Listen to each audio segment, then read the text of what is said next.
मित्रों नमस्कार। Third eye and soul YouTube channel से मैं प्रोफेसर अरविंद नाथ तिवारी बोल रहा हूँ। मित्रों, आज का विषय है कि साधना किसे कहते हैं और साधक कौन कहलाता है और साधना किसे कहते हैं। इसी बिंदु पर, इसी विषय पर आज का वीडियो यह बनने जा रहा है और निवेदन करूंगा कि अगर आपको अच्छा लगे, बढ़िया लगे तो चैनल को सब्सक्राइब, लाइक, कमेंट करना नहीं भूलिएगा। खासतौर पर से जो नए साधक हैं, जुट रहे हैं, उनसे मेरी विशेष प्रार्थना है। चलिए तो आइए शुरू करते हैं वीडियो को। मित्रों, साधना क्या है और साधक कौन है?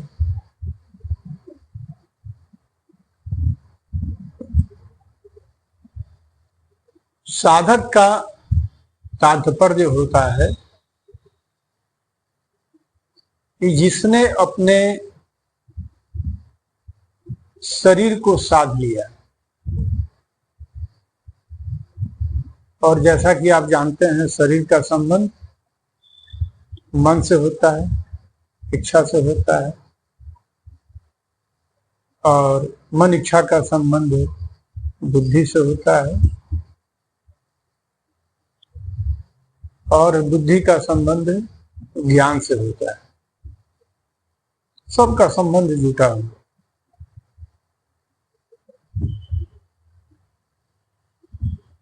तो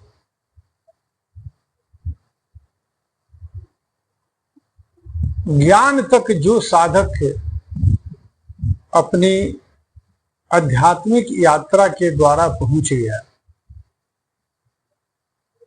ज्ञान मतलब सत्य, सत्य का बोध, आत्मा परमात्मा का ज्ञान, और अर्थात कुल मिलाकर के कहें कि जो व्यक्ति ब्रह्ममय हो जाए वही पूर्ण रूप से साधक है।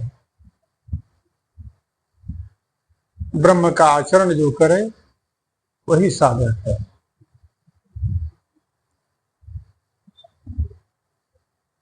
तो साधना में जिन बातों को, जिन तथ्यों को,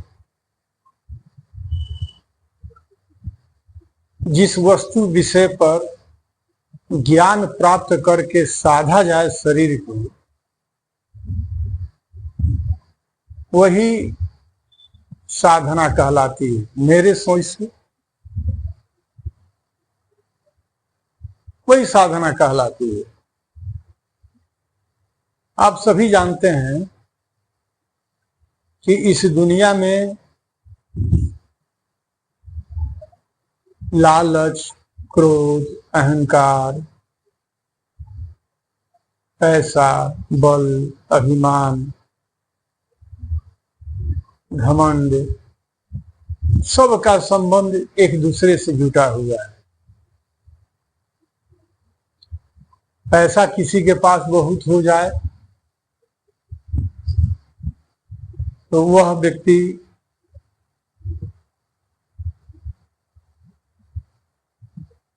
अगर आध्यात्मिक नहीं है तो उसे अभिमान हो जाता है। ज्ञानी नहीं तो उसे अभिमान हो जाता है कि मेरे सामने तो हूं, मैं पैसे से दबा दूंगा, मैं पैसे से खरीद लूंगा।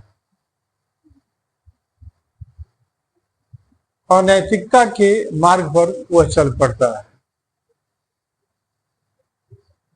और अहंकार बढ़ जाती है, वासना बढ़ जाती है, लालच, लिप्सा बढ़ जाती है। बहुत धन होने के बाद अधिकतर यह देखा गया है लोगों में धन का प्रवाह, धन के प्रवाह को जिसने नहीं रुक पाया तो भ्रष्ट आचरण करना शुरू कर देता है। उसे धन की लिप्सा इतनी हो जाती है कि दूसरे का धन हड़पना शुरू कर देता है और उसके बाद कुमार पर चल पड़ता है। अष्टावक्र से राजा दशरथ ने प्रश्न किया कि स्थिति प्रज्ञ की क्या पहचान है। उन्होंने कहा, अष्टावक्र ने कहा, पराई स्त्री पराया धन, पर जिसकी लालच भरी दृष्टि न हो वह स्थित प्रज्ञ है। ऐसा ही भगवान श्री कृष्ण ने अर्जुन को समझाया गीता उपदेश के दौरान कि जो सारे स्थितियों में एक समान रहे, दुख में भी, सुख में भी, राग में भी, द्वेष में भी, वही स्थित प्रज्ञ है। अर्थात किसी से घृणा नहीं करता और किसी से बहुत प्रेम नहीं करता। न उसके पास घृणा है, न उसके पास प्रेम है, और वह सहज भाव में हो जाता है। चोर भी आएगा तब भी उससे बात करेगा, पापी आएगा, कुमार्गी आएगा, उससे भी साधक बात करेगा। जितने आप संत महात्मा देखते हैं, इसीलिए कहा गया कि भगवान के घर में कोई भेदभाव नहीं होता है। और सच पूछिए तो संत ही भगवान होता है। और संत कौन है? जो साधक है, जिसने अपने को साध लिया। दुनिया के सारे मोह, लोभ, लालच, जितने अनैतिक कार्य से जिसने अपने को अलग कर लिया और वही साधक होता है। हम लोग जो साधना करने बैठते हैं, वह साधना क्या है? ईश्वर के नाम पर एकांत चित्त होकर के बैठते हैं, आसन लगाते हैं, और जैसे ही लगाते हैं तो वह सारी की सारी भावनाएं आनी शुरू होती है। उसको रोकने के लिए हम लोग क्या करते हैं? पीड़ा और पीड़ा को जागृत करते हैं और सुषुम्ना में आ जाते हैं। सुषुम्ना नाड़ी को जागृत कर लेते हैं। जैसे सुषुम्ना नाड़ी जागृत होती है, वह सम स्थिति में साधक आ जाता है। इसीलिए साधु संतों का सुषुम्ना नाड़ी ज्यादा से ज्यादा जगह होता है। उनकी नाड़ी में ईड़ा और पिंगला बहुत कम चलते हैं। चलते हैं दोनों, लेकिन समान रूप से चलते हैं, इसीलिए सुषुम्ना में रहते हैं। उनके पास कोई भेदभाव नहीं होता। और जब वह कोई भी साधक के पहले कोई भी साधारण मनुष्य जब आत्मा और परमात्मा को जान लेता है, तो उसे आत्मा और परमात्मा में कोई भेद नहीं रह जाता। व्यक्ति परमात्मा को तब तक नहीं पहचानता है जब तक वह आत्मा को नहीं जानता है। जब वह पूर्ण रूप से आत्मा के विषय में जान लेता है कि आत्मा का अस्तित्व क्या है, तो वही परमात्मा हो जाता है। अर्थात आत्मा और परमात्मा में कोई भेदभाव नहीं। अब जैसे एक उदाहरण स्वरूप गीता के अनुसार मैं ही बतलाने जा रहा हूं। बात बहुत ध्यान से सुनिएगा, बहुत कीमती बात मैं बोल रहा हूं। साधु संतों ने कहा है, गीता में भी चर्चा आई है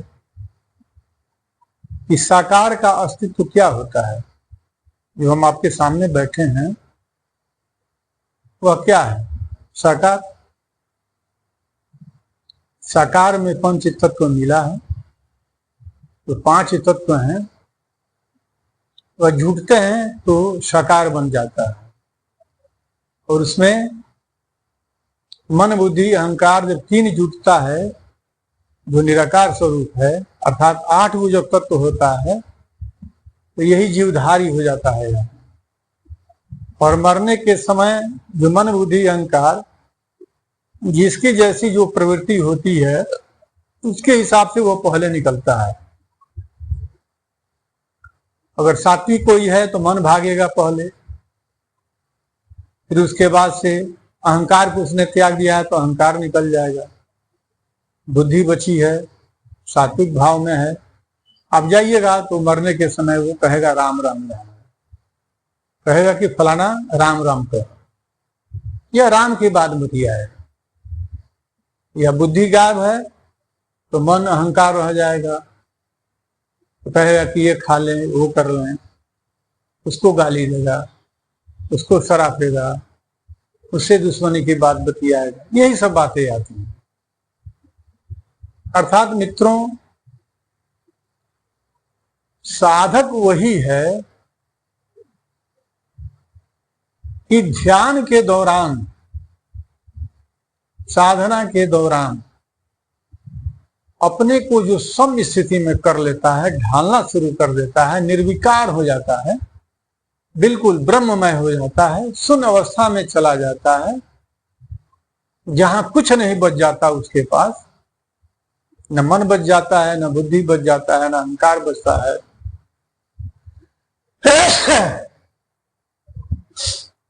कोई चीज नहीं बच जाता है, तो क्या हो जाता है? ब्रह्म की स्थिति में हो जाता है। और जैसे ही ब्रह्म की स्थिति में आता है तो इसका मतलब है कि उसका शरीर सध गया, और वह ध्यान की स्थिति जो आधा घंटा रहा उसका, और जब ध्यानस्थ हो जाता है उसी में हमेशा वह डूबा रहता है। कोई भी स्थिति परिस्थिति होगी वह भीतर से राम राम कहते रहा है। उसके पास जो व्यक्ति आएगा, जो जीव आएगा, सब में वह राम को देखेगा, सब में भगवान विष्णु को देखेगा, शिव को देखेगा। अर्थात मित्रों, साधक उसी को करते हैं कि दुनिया के अहंकार, मन, क्रोध, लालच, सब कुछ से अलग हट करके अपने शरीर को तटस्थ कर लिया। उन सारी चीजों से जिसका शरीर प्रभावित नहीं है वही साधक है, वही साधु है और वही संत है। जिसने अपने सारे विचारों का अंत कर दिया वो संत हो गया।